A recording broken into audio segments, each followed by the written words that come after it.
You see the way my Sixers played last night?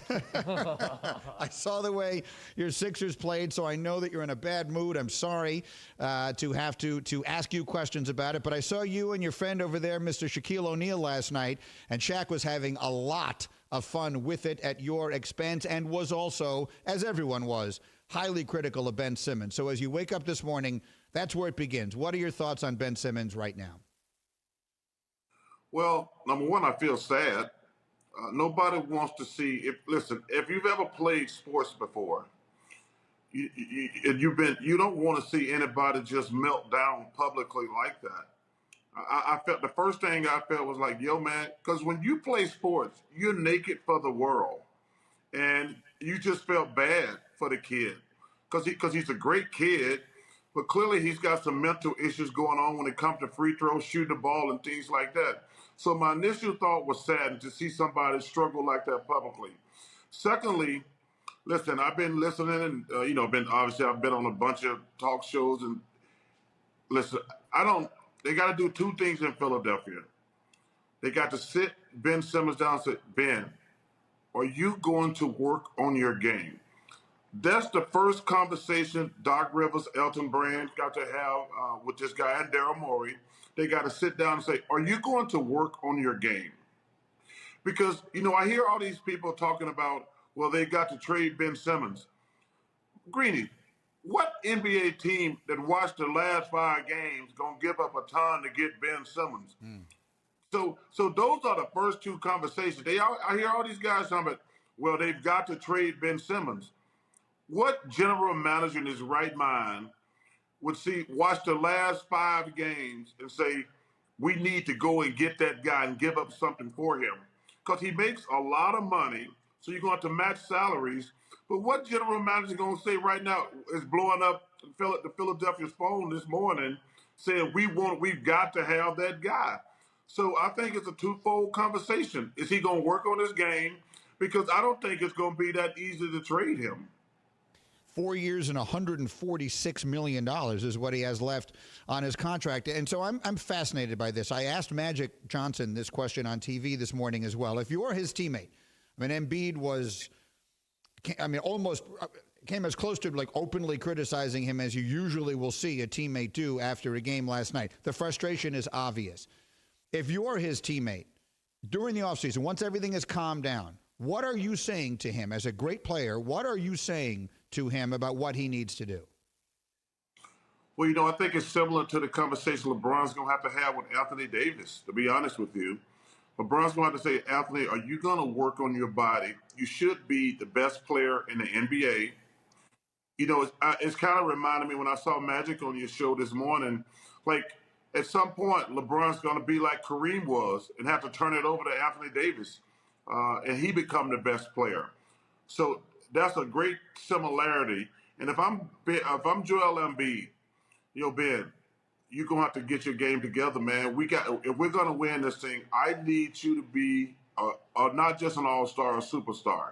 And right now, with your inability to shoot the basketball, we can't reach our full potential.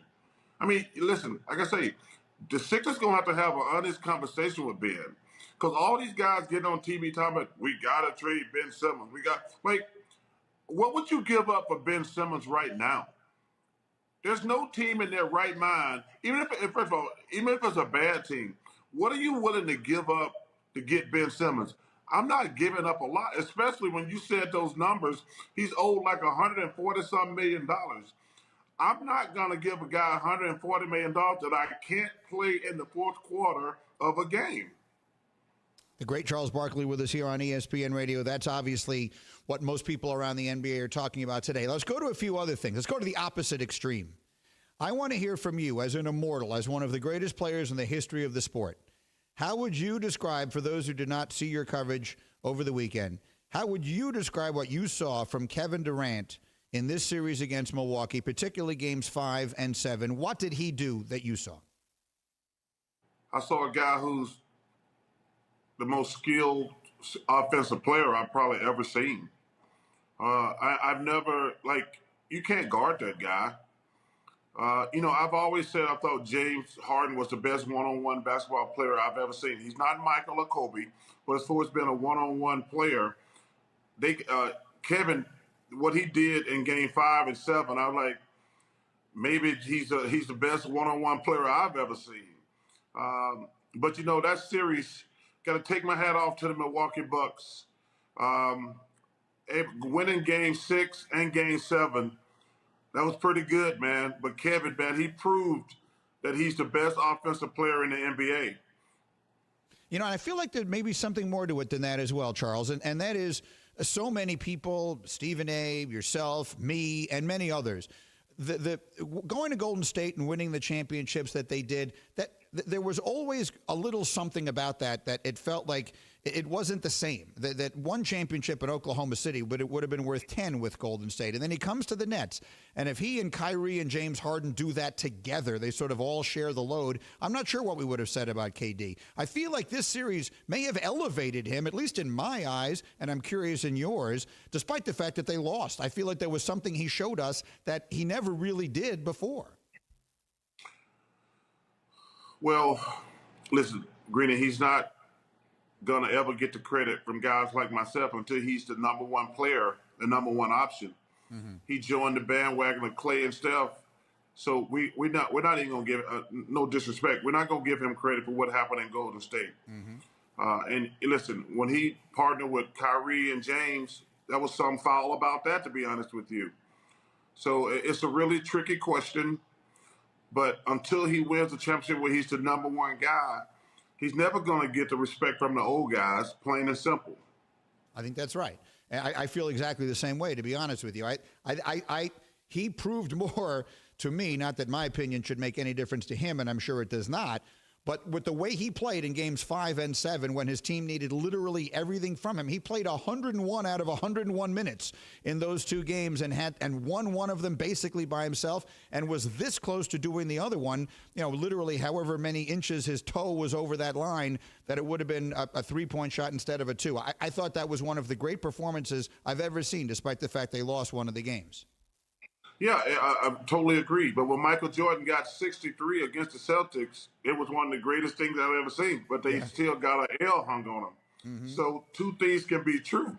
I mean, when Michael scored 63, I was like, that's the greatest thing I've ever seen. Mm-hmm. But at the end of the day, we're only measured on W's and L's, plain and simple. Fair enough. All right, the great Charles Barkley. Let me ask you one more thing, Charles. This literally broke. This story came across as we were in our break and getting set to bring you on. So I'm going to read you the information that we have. I very seldom do Supreme Court news here, but I'm going to read this directly. In a victory for college athletes, the Supreme Court has unanimously invalidated a portion of the NCAA's amateurism rules. The court says the NCAA can no longer bar colleges from providing athletes with education-related benefits such as free laptops or paid postgraduate internships. The news is still coming, but the decision was unanimous. The NCAA, the Supreme Court has ruled against the NCAA and in favor of the players. And you obviously played it at the highest level at Auburn. You were a part of the telecast there with Turner and CBS and everybody of the tournament every single year. So I'm interested to hear your reaction as the Supreme Court for today, and I'll get more information as it comes, has sided with the players and not with the and against the NCAA. Well, let me say this. The NCAA, they're always reactive to anything. They're a bunch of boneheads. They're always reactive. Mike, I'm really concerned about this name, image, and likeness thing on several fronts. Number one, I always want the players to get anything possible. I'm always for the players. But my concern is who's going to get paid? I know, let's take a college football team. The quarterback and the running back, they're probably going to be selling a lot of jerseys. They're probably going to get a car deal. But how many offensive linemen, how many people are going to buy the offensive lineman's jersey, defensive lineman's jersey? Listen, let's take basketball now. Yeah, there's one maybe great player on every college team. He going to sell a bunch of jerseys and make a lot of money, and he's going to get a car deal. But the other guys are going to be resentful or jealous Those are the type of things that concern me when we talk about you're going to be able to use your name, image, and likeness. It's going to be great for a couple guys, but for majority of players, nobody's buying a defensive lineman's jersey.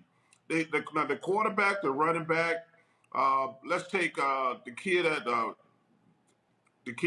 Gonzaga. The people gonna buy his jersey, maybe a couple more. Mm-hmm. Baylor, there's a couple guys they might buy their jersey, but this notion that it's gonna open up the floodgates and all these players gonna start making a boatload of money, I don't think that's the way it's going to work. And secondly, if I'm a high school kid, then this is what really concerns me the most, especially for the NBA kid. If I'm only gonna go to college for 1 year, where can I sell the most jerseys?